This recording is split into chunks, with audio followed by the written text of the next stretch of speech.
छोटा सा गांव था। अजय और उसकी बीवी बहुत बूढ़े हो चुके थे। उनकी दो बेटियां थीं। एक का नेचर बहुत अच्छा था, जबकि दूसरी उतनी ही खड़ूस और लालची थी। अजय अपनी बड़ी बेटी की शादी एक अमीर घर में करने के लिए अपना खेत बेच देता है और जो पैसे उसको उससे मिलते हैं उसकी मदद से वो जहेज देकर एक बड़े आदमी के साथ अपनी बेटी की शादी कर देता है। पैसा आने के बाद बड़ी बेटी तो मानो अपने माँ बाप और छोटी बहन को भूल ही गई थी। दूसरी तरफ उसकी छोटी बहन जो कि अपने माँ बाप का बहुत साथ देती थी और उनकी हर काम में बढ़ बढ़ के मदद किया करती थी। खेत बेचने के बाद उन लोगों का रोजगार बिल्कुल बंद हो गया और खाना भी अब घर में मुश्किल से मिलता था। पिताजी, आज घर में खाने के लिए कुछ भी नहीं है।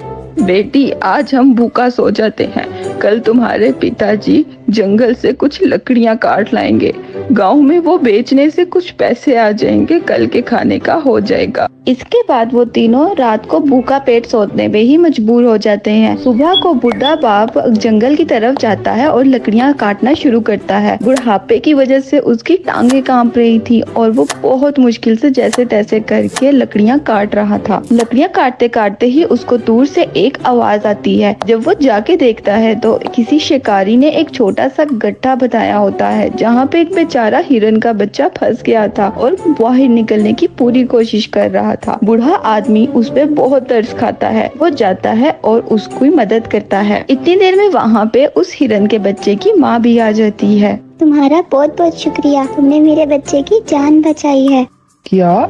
एक बोलने वाली हिरन? तुम बोल कैसे सकती हो? मैं एक जादुई हिरन हूँ जो बादलों में रहती है। मेरा बच्चा खेलते खेलते जमीन पे आ गया था और शिकारियों के जाल में फंस गया था। इसके बाद वो जादुई हिरन उस बूढ़े आदमी की मदद करते हुए उसे एक ना खत्म होने वाला साबुन देती है और कहती है, ये साबुन तुम्हारे बहुत काम आएगा। ये हर पुराने कपड़े को नया बना देगा। इसके बाद वो हिरन अपने बच्चे को लेकर वापस से चले जाती है। आदमी साबुन लेके बहुत खुश होता है। वो जितनी लकड़ियां काटी होती हैं उतनी उठाता है और अपने साथ उस साबुन को घर ले आता है। अरे ये क्या, सिर्फ इतनी सी लकड़ियां?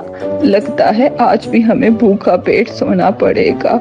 आदमी उसको सारा वाकया बताता है जो उसके साथ हुआ था और उसको वो जादुई साबुन दिखाता है। माँ और बेटी उस बात पे यकीन नहीं कर पाते। फिर उसके बाद बेटी कहती है, ऐसा करते हैं, पिताजी की कमीज बहुत गंदी हो गई है, क्यों ना इस साबुन से वो कमीज धो के चेक कर लेते हैं। इसके बाद वो कमीज उस साबुन से धो के आती है। जैसे ही वो कमीज धोती है साथ ही कमीज एकदम नई बन जाती है। इसके बाद उन लोगों को एक आइडिया आता है। वो मोहल्ले के सारे लोगों के गंदे और पुराने कपड़े अपने घर ले आते हैं और उस जादुई साबुन से धोते हैं और अगले दिन सूखने के बाद वो सारे कपड़े जाके मोहल्ले में वापस से दे देते हैं, जिसके बदले उनको बहुत पैसे मिलते हैं क्योंकि वो कपड़े सारे बिल्कुल नए हो गए थे। इसके बाद वो इसको अपना कारोबार बना लेते हैं और इसी तरह से बहुत पैसा कमाते हैं और एक अच्छा और